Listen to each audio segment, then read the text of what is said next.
Lately when I sleep, I dream of the night I died. Okay.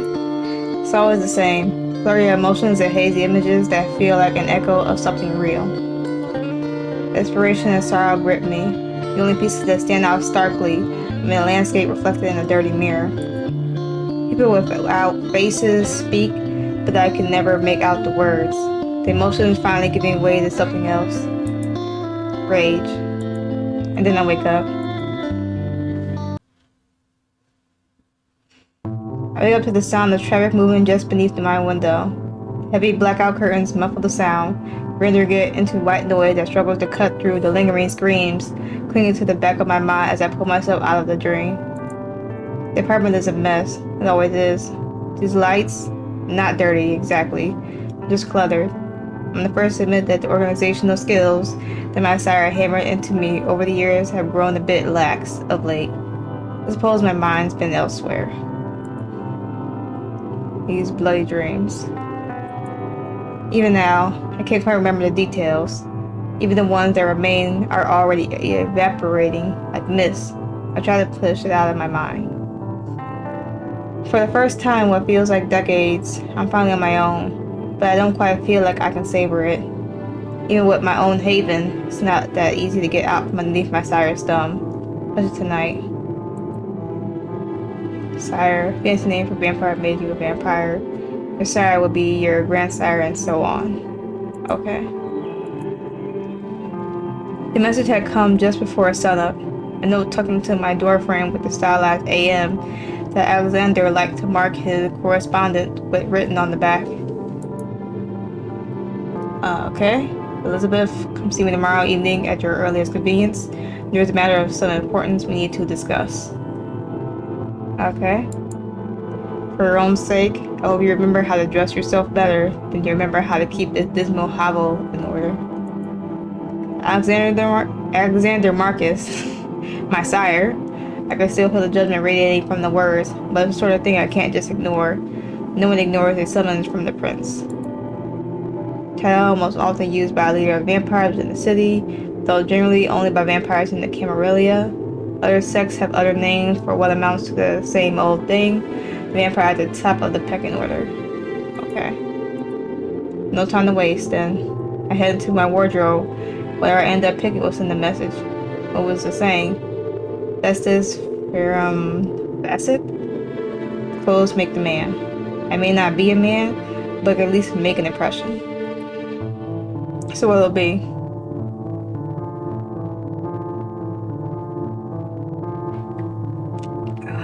Sharp and professional.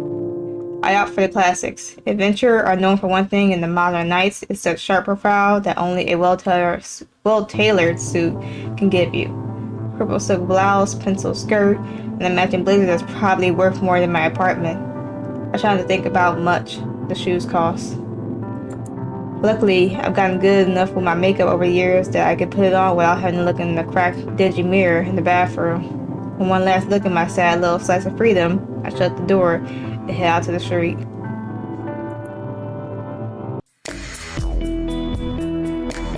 Maybe it's because I can't remember what it looked like during the day, but I swear the city of Santa Fe never really came alive till the sun went down.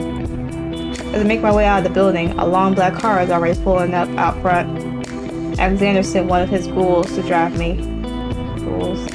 The mortal servant of a vampire, given vampire blood which stops their aging and gives them abilities most mortals don't have. It also happens to make them unnaturally loyal to the vampire the blood came from. Okay. Of course. I was released from my accounting over 20 years ago, and it took me this long to get out on my own. He never did trust me to drive myself anywhere. Something flickers at the corner of my eye, drawing my attention away from the car. A shadow disappearing around the side of the building. It could be anyone, a pedestrian, or a trick of the flickering street light on the corner that the city hasn't gotten around to fixing yet. I turn my head, trying to follow it, for a brief moment forgetting that the car is even there. Lizzie? The voice catches me cold. It's distant, barely above a whisper, but I hear it clearly as if it were coming from right next to me. Elizabeth? I stand transfixed, unable to place it. to sound so familiar. Miss Blackwood? A new voice snatched me out of my trance. I turned back toward the car. The driver had exited and circled around, holding the rear passenger door open. In the interior of the car, I could see a figure already there, slumped against the other door. Mr. Marcus is waiting for you at his home. He has also taken the initiative to have refreshments prepared for you to partake in on the way. So he sends a driver and a blood doll. I'm not sure whether to be grateful or insulted.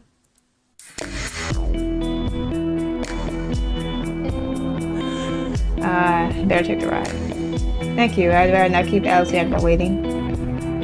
I slip into the car, taking a seat beside the blood doll as the driver shuts the door. The vessel of choice was a young woman from Alexander's personal herd that he knew I'd had fondness for when I was still under his roof. It's a gesture of kindness as much as it is a reminder that he believes I still need him. We were mortals cultivated by a vampire as a food source, often easier than hunting, but requires upkeep and care. Oh. Okay. I gently tilt her head toward me, causing her to stir. She looks drugged, with a smile on her lips as she stares off through half-closed eyes. Mr. Marcus anticipated that you might require something to calm your nerves, Miss Blackwood. Alexander's manservant takes his place in the driver's seat, the engine rumbling as he turns the key. Something about your dreams? How considerate. Dreams have been affecting my sleep for a long time now, leaving me feeling rattled and drained. Maybe I should feed, or maybe not. Oh well. I lean in, feeling my fangs slide out as I sink them into the woman's neck. The blood is transcendent, her refined vintage tinged with a subtle bitterness from whatever they'd given her. I draw away, licking the wound close, and settling back in my seat. The drugs in her blood ease my weariness, taking the edge off the malice I've been feeling for weeks. The car pulls away from the apartment building, the driver expertly navigating through the late evening traffic toward Alexander's haven. I haven't seen him in weeks, but it's no surprise he knew my dreams had gotten worse. He's been able to find my apartment after all. The drive to Alexander's haven is a quick one, at least as we pull up in front of the front doors, wait for the driver to come around and let me out front. Mr. Marcus will attend you shortly, Miss Blackwood. Please, you may wait him inside, okay? I pause a moment as I get out of the car, turning back to look at the young woman slumped in the back seat one last time. Is she gonna be okay? I know Alexander takes good care of his herd, so I'm not sure exactly what motivates me to ask. Something about her, maybe. My thoughts drift to the strange voice I heard outside the apartment building. Of course, she will. I'll see to her myself, Miss Blackwood. Now please, you will be more comfortable inside, I'm certain. I nod, turning away as the driver shuts the door with the car and drives away toward the garage. Another member of Alexander's staff was already waiting by the door, ushering me inside. Alexander's Haven is a large home in one of the wealthiest parts of Santa Fe, away from the hustle and bustle of the city's heart. The interior is no less opulent than the exterior, the decor well chosen to suit the prince's expensive taste. The manservant ushers me into a small side room, dipping into a florid bow. Please wait here, Miss Blackwood. I nod, and in moments I'm left alone, the door clicking ominously behind the fleeing servant. The whole estate carries the same oppressive air that I remember, and Alexander wondered why I was so happy to finally get away. The only real surprise to me is that he finally relented. The room itself is arrayed with a few antiques, some covered with cloth to keep the dust off. It looks about like it did last time, really. But the only thing that stands out to me is the grandfather clock that I don't remember being there the last time. A new acquisition? It looks like it was set down without any real care of how to place it. Never fostered off another time and then entirely forgotten about. From the swing of the pendulum and the telltale ticking of the hands, it still works. I find myself drawn closer to it. The sound grows louder in my ears, and I see something in the polished surface of the glass. Flickers of movement. Not myself, but something like shadows, I shifted dance like an echo of some grand ball somewhere else in this tiny cluttered room. Don't you wonder what it would be like to be free of all this? The voice isn't quite there, much of an echo as the shadow dancing across the surface of the glass. I draw closer, nearly in front of it now, reaching out towards the polished surface. It's Victorian. I turn around toward the door, facing the man who made me what I am. He stands tall, his frame surprisingly lit for the strength and presence he radiates. So has been the eyes, though. Slate gray hues that sweep over me, but they could see me through an inch of lead. Good to see you, Elizabeth. I know we did not part on the best of terms. His gaze sweeps over me, his expression difficult to read. I'm glad that you at least remembered how to dress yourself. Can't pronounce that word. I had wondered, given the place you chose to reside after you left, if you wouldn't walk in here wearing burlap or something equally atrocious. He shuddered slightly, like a tracksuit. Alexander moves past me, standing in front of the grandfather clock and staring up at the face, watching the seconds tick by. Finally, he lets out a sigh. Forgive me. That was overly unkind. I seem to have lost my tact these nights. You always wanted the freedom I have denied you for some time now.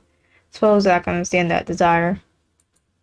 The apology catches me by surprise, but Alexander doesn't take his eyes off the clock, reaching up to press his hand to the glass in much the same way I had been about to. One of my people found this in an antique shop. Somehow it had found its way here to Santa Fe, all the way from London. I intended for it to be a gift for you, something of an apology for how uncompromising I have been as a sire. Alexander chuckled softly, fine looking at me. At least until I realized that there wouldn't be room for it in that dingy little hole you call a haven. Please. Archaic term for vampires' offspring, generally used to express desire disappointment, or if they don't just care about using your name. Okay. The words left a normal bite I would expect it from him, a red flag if I've ever seen one. You've never been one for his sentimentality, Alexander. What's gotten into you? Alexander pulls his hand away from the glass door of the clock, his expression going distant as he gaze drifts. It's a slight thing, but I've known him long enough to catch it.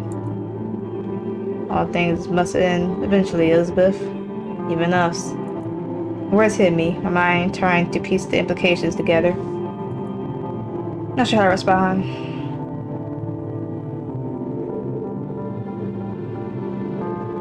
I looked at me about to say, Alexander, start talking sense. What are you getting at? The man laughs, showing more amusement than I must have ever seen on him. You've always been bold, much as it irks me. Always found it more endearing than I cared to admit. Beginning at that, I felt the beckoning. Childe, I guess. For some time now, I resisted for as long as I can. When my will to do so grows thin, soon I'll have to leave for the east. The beckoning, the supernatural call that was slowly inexorable, drawing kindred elders to the Middle East, sort of thing that might have been covered up had it only been for 1 or 2 elders going missing. Instead, the venerable kindred were disappearing from cities all over the world. Fancy, less insulting way to say vampire, but vampires, especially the older ones, get angry if we use anything else. Okay. Does the Primogen Council know? Alexander? If you just leave without a word, you're going to sink the entire city into chaos. I'll use the representative of each clan, vampires in the Camarilla city, make up a governing council beneath the prince, though their power varies from city to city. I half expect my words to make him angry, but my sire only shakes his head. I can see the resignation in his eyes. Not yet. I haven't taken the time to put my affairs in order. First, before I made my announcement, there's only one thing that remains. He reaches out, taking my hand in his with uncharacteristic gentleness. Aside from the moment of my embrace, I'm not certain if Alexander has ever actually touched me. There is an old debt that I must discharge. Before I do, there is something I must tell you, to prepare you. I started to protest, but the door burst open before I could speak. A lanky and disheveled kindred stumbled into the room. a very irate-looking member of Alexander's household staff trailing after him. Alexander, we have a problem. We've got a problem. Mansur was stopped near a door, staring daggers at the kindred's back. I'm sorry, sir. The man just barged past me. Alexander shakes his head, but he was not considering before turning his attention to the other man. This had better be good. The man gives a quick nod, looks breathless if he were mortal, but instead the odd calm seems at odds with the frantic look in his eyes. Sorry, Prince, we got Sabbath in the city. It just hit the wreck downtown. That got Alexander's attention. Expression hardens, and I see a deep rage burning in his eyes alongside something like confusion. Are you sure? They were all supposed to have disappeared. Alexander lets out a low growl, or moving toward the door with the lanky kindred in his wake. Found the sheriff. If I have to get my hands dirty to see these ticks removed from my city, I will. But I want that attack site cleaned up. The last thing we need is the SI breathing down our necks. I follow behind, but he stops in the hall, just ahead of me. Maybe one of my people drive you home, and you just stay out of the way. I feel a spark of anger. He's always treated me like a Childe. Kept me away from conflict. I've had enough. Alexander, I can help. Kindred younger than I am have fought to protect this damn city, so let me do something. He doesn't listen, already heading out the front door into the night. Left standing there, alone, till the servant before me clears his throat behind me. Fine. Just fine. Okay. The streets are practically empty as the cars make its way back to my apartment. I stare out of the window, watching the city pass in the dark. I should learn to pay more attention. What's going on? Something hits the car. Most reaches for a brief second, everything becomes a jumble of chaos that I couldn't quite follow. Just a blur of pain and vertigo. By the time things make sense again, I'm laying outside the car. It's a wreck. A mass twisted steel leaning against a concrete barrier beside the road. I barely see the driver inside, but I'm pretty sure he's dead. I smell the blood from here. Sure, it smells like him drive a hunger, kindred a frenzy, but it doesn't matter. If he's still alive, he'd need help. Alexander may be an ass, but one of his ghouls doesn't deserve to be left to bleed out in a twisted wreck. I rush to the side, still facing the strength and glance in neither direction.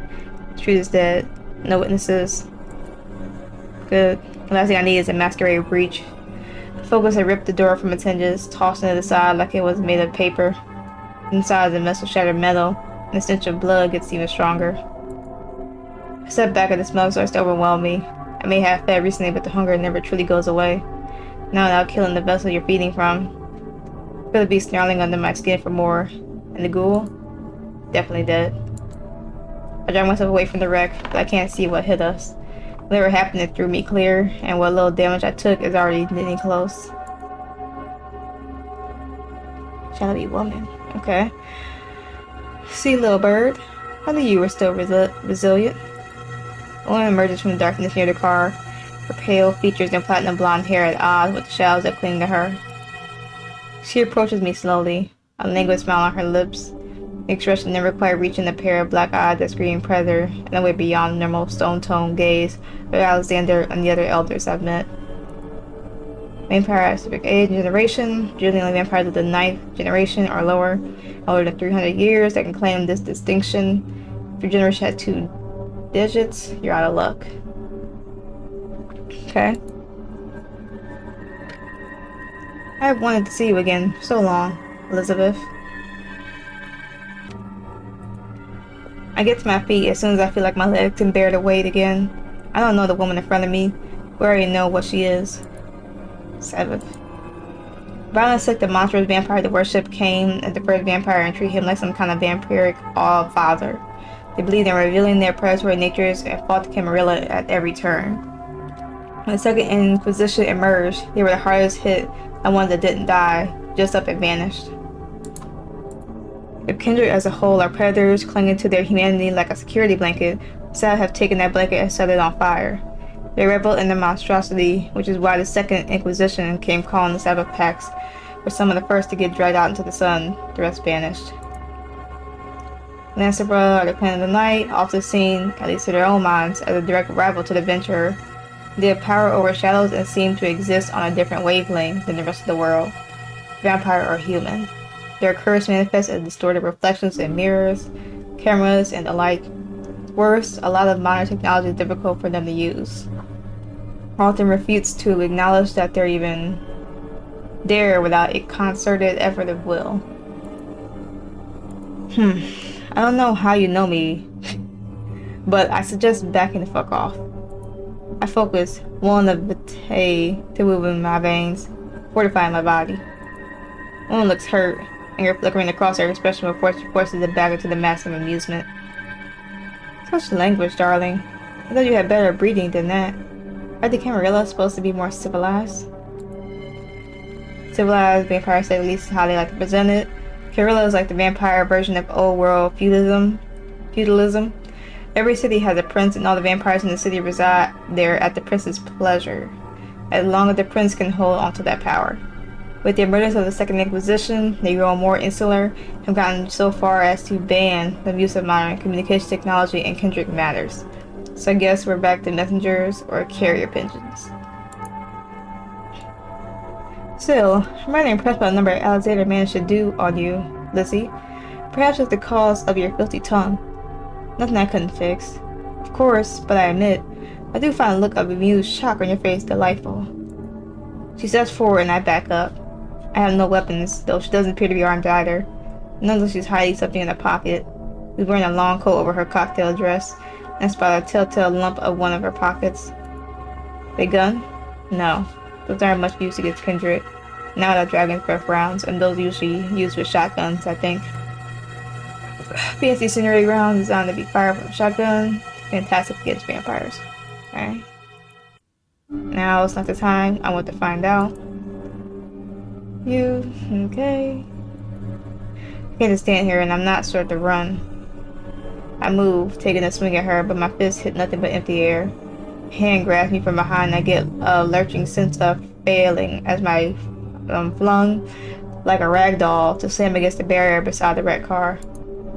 She saw me in a second later, moving like a blur and lifting me up by the throat. Is that the way to treat your sire, Elizabeth? My blood runs cold. I try to protest, but her grip tightens on my throat, words coming out as a dry sputter. It's alright, darling. Mother's here. I have been watching over you from afar, little bird. I must say, dear Alexander has been such an awful parent, hasn't he? Bad enough that he steals you from me, but to force you to prance about, pretend to be an adventurer, of all things, you're so much more than that. One of 13 clans of vampire, they style themselves the clan of kings and have often drawn their members from royalty, politicians, and the wealthy elite. The city has adventure. It's not unusual to see them in a high position, if they're not already the prince. As quickly as she pinned me there, she released me. I dropped to the pavement, barely catching myself from landing on my ass. What the hell are you talking about? Woman reached into her pocket and out of tense. Instead of a gun, though, she pulls out a mirror the side of her palm. A little experiment, darling. Humor me. She lifts the mirror to my face, and I look away without thinking. My eyes just skirt past it. The reaction makes the woman frown. I thought so. Clever little bastard. I need to explain it away when she's too conditioned to fucking notice. Now, I need you to look. She grips my chin, eyes catching mine as the inhumane darkness drills into me. The last words are a compulsion. I fight it. Every part of me screaming to resist. There's still something in the back of my mind snaps. A little barrier crumbling as my eyes snap toward the mirror. Instead of my face, I see a blur. Twisted distortion that only vaguely resembles a person. Don't you see a little bird? You're meant for greater things. I try to wrench away, but her grip is too strong. With a cruel laugh, she tosses the mirror aside to shatter on the asphalt and drags me close, forcing me to stare into the inky black pits of her eyes again. Now, let's see if I can make you remember.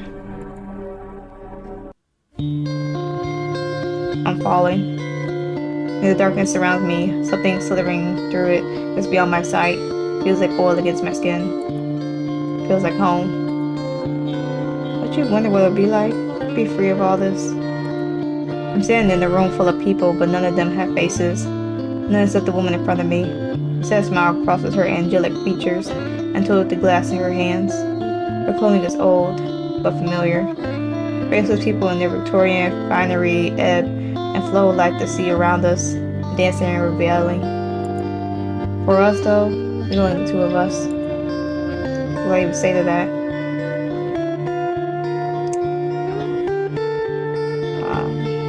What? I'm not sure what you mean, Anna. Whatever this case, this isn't the place to talk about this. As much as I love her, as much as I want to tell her everything that she wants to hear, this isn't the place. Not in the midst of all these people. No one here don't even notices us. We're not important enough. Lower rungs of high society might as well be common folk, for all the most of them care. The setting from around me flickers, and I'm somewhere else. A woman from the street stands in front of me, in the clothing of a socialite, her face with the same inhumane qualities. She smiles, bearing wicked fangs, and I feel my shattered heart gripped by fear. I can give you everything you ever wanted. Free you from your sorrow that shackles your spirit, little bird. You were your darling Anna. We're together for as long as you wish. All I do is say yes. She extends a hand wrapped in black lace, and I take it. Shadows twine around us as she draws me in, and my life ends in heartache and bliss. When I wake again, all that I can feel is hunger and rage. I find myself again, but I'm not sure how long it's been. Carry me home is a charnel house. Word stains in my hands and I can taste iron on my lips. When I look up, it's Anna's angelic face that I see smiling down at me. Sorry, Lizzie. Patrona kept her promise. I'm here. She cries, she pulls me close, bloody tears trailing down her cheeks. Everything fades to black again, and I find myself prone. Light flickers madly, and I feel the beast urging me to run from the fires raging nearby. The wind stinks of rot and blood, and in front of me a body lays on the ground, decaying in an unnatural place. Anna. I feel my heart wrench from my chest. So I lift my head, a figure emerges from the smoke in front of me. A lithe blonde figure in a ruined business suit looming over me. He reaches for me and everything ends. On my knees on the asphalt, my mind reeling from the sudden bombardment of memories. It was like a dam had burst. I had thousands of different images were rushing past me and I couldn't make sense of. A bare view snatched out from the flood. Black-eyed woman Katrona stands over me with an expectant expression. Tapping the foot. I feel the tears in my cheeks, reaching up and wiping the streaks of blood away with trembling hands. What did you do to me? So like a thing to say, overwhelmed. So many of out-of-context images jumbled in my head. Too many questions to even put into words. All I did was free you. And full of a prince thought he could keep you caged. No one bars can hold one with my blood forever. Her laugh is cold as she offers me her hand. I can smell the old blood on her fingers, even struggling to make sense of everything. I pull back from her and slap her hand away. Get the fuck away from me. Rage flares, unrestrained this time. She glasses down and slams me on against the wrecked car. Something you clearly still need to remember, Childe, is that I am not as sentimental as your little venture for all this. Touch me like that again, and I may decide that I wasted my time trying to recover you. She crouched down, bared her fanged teeth in a feral grin. I'm not above destroying you, little bird, but I can't say I relish the idea after Alexander kept you from me so long, and after he went and destroyed your darling Anna too. I don't care anymore. The fear and anger, the sorrow, all jumbled together in me as the beast snarled against, not against, but beneath my skin. I screamed. Writhing shadows burst from the darkness around me and knocked Katrona back. I don't wait for her to recover. Memories rage in my head like a storm, but I still remember enough. The shadows wrap around me and I fall backward through darkness. Oblivion. One of the powers of blood available to the clan Lamzo, La Sombra, and Hecata, though each approaches in different ways. La Sombra, well, I got this right, tap into the shadows, commanding that extension of themselves. Sorry has often been called that word, while those truly delve deep into the power are at times called abyss mystics. Okay? This is not a name for a power that taps into something that defies understanding. A formless dark that lurks beneath the skin of the world. I can feel the ripples of my passing. I move into without motion, sighing through the abyss. Something in the dark whispered to me, the voice alien and familiar all at once. I'm not sure how long I've been here. I can feel it around me, pressing in like I'm sinking through pit dark water. It slithers through my veins in a way that I can't truly describe. It feels like a part of me, and then I realize just how much I've missed this. And distinct shadows flit around me like a fish. If something else stirs somewhere in the dark, I could sense it. A terrible awareness that swivels to fix its unblinking gaze at me. The sense of malice radiating from its overwhelming, and I choke as an icy chill cuts into my skin. Frantic, I tear myself free of the shadows. I feel darkness clawing at the edges of my consciousness as I stumble into a dimly lit alleyway. I can still feel the chill of that place in my veins, and shadows around me writher in agony or agitation. None of it makes sense. My mind races as I lean against the alley wall, trying to make sense of the flash of memory control unleashed. My sire. You get everything you ever wanted. Free from the start of the shackles your spirit, little bird. You and darling Anna can be there for as long as you wish. All you have to do is say yes. And I feel Patrona hovers in front of me like a phantom, memory reeled from the outside. In front of her, a shadow of a woman was on her knees, dull sound of sobbing lingering in the air. She looks up at you, faded and distinct as she is. I can see the tears staining her cheeks. Who are you? Hey, how could you possibly do that? My father would never. Don't worry about your father, Elizabeth. I can promise you that once we are done, he won't trouble you ever again. Now, if you wish to refuse, I won't fault you for it. Many find that their courage fails them when facing the unknown. She turns away and I see myself sit up quickly, climbing to her feet. As she speaks, I say the words out loud myself. Oh, wait, please. Trona stops, glancing back over her shoulder with an unsettling grin. Yes? Out with it, darling. I accept, please. I love Anna. If you have some way we can be together, then I accept whatever it takes. The shade of Trona moves rapidly, fangs sinking into the woman's neck, my neck. I feel it. Nico's sharp pain and a rush of bliss that followed me caused me to sink to my knees. I watched my own embrace as an outsider, distantly feeling myself die and tasting the iron tang vitae on my lips. I love their flowery language. The embrace of the act they create in the new vampire. The act requires the vampire to drain the potential Childe near to death before feeding them some of their own. The new vampire often wakes up hungry, difficult to control. A thinking hunger as I opened my eyes again for the first time, second only to the boiling rage of the beast twisting in my gut. Monster hiding under every vampire's skin, we call it the beast, a manifestation of our darkest impulses that drives out hunger. Often manifests itself through our anger or fear, responding to things like primal instinct. Learning how to restrain yourself is often the early lesson for a new vampire.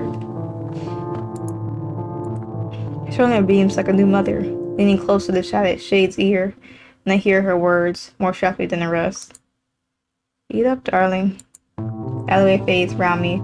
Shading Trona, myself, coming into more focus as the memory draws me deeper. I watch myself darting out into family home. I fear animal ripping apart my family with unnatural strength. My father, my mother, the screams tearing to me like claws. Ma'am, are you alright? I still wrapped in that memory, feeling the twisting rage and hunger as I look up at the man that stopped in the mouth of the alleyway. I see my father, and the beast snarls. Urges me to feed, drink the source of my anger dry, and leave the husk for the crows. Resist. Even trapped in memory, I managed to resist, tapping the beast back down. I'm alright. Please, just go. The man looks nervous, glancing back at the street before taking a few more steps to the alley. You need me to call something for you, ma'am? I can. Or an ambulance? Are you hurt? Look at him, the face of my father clinging like gaze, gauze over the stranger's face. I managed to see through it. Still, can't picture the anger, and the closer he gets, the more outrageous to get out. I said, just fucking go. Screaming at him working, he backs away, lifting his hands up as he backs out the alley. He would turn to dash out the sight once he's back on the sidewalk. I'm trembling as I pick myself up off the ground. The shades are gone, at least, but I can't stay here. One last look to where the phantoms were standing moments before, I turn and walk out onto the main street. On the horizon, a faint line of brightness starts to glow. The sky above it lining into the pale purples and pinks of dawn. I'm out of time, and the streets are unfamiliar. I feel panic stirring and I hurry down the street. A part of me considers just standing where I'm at. Staring up at the horizon, the rising sun takes me. I ignore it in a hurry to find shelter. Okay. Well, that was eventful. So now we finally reached home after all of that. So we go to the main menu. Okay. Alright, so Vampire Masquerade. This is Reflections. This game was created as part of Vampire Masquerade Game Jam. Myths portrayed in this game are not canon within the World of Darkness universe. Okay, so this will be, well, actually, let me see. I think I already looked at the lexicon. That's just the terms that are used and everything. But yeah, so this is, of course, Reflections. Hopefully y'all enjoyed this video. If y'all did, you know, like, comment, subscribe, all that good stuff. Also, happy holidays. I did not post anything yesterday because, of course, the holidays, we messed up a little day break. But we are back to our regular scheduled programming. So, hope y'all enjoyed this video, and I will see y'all in the next one.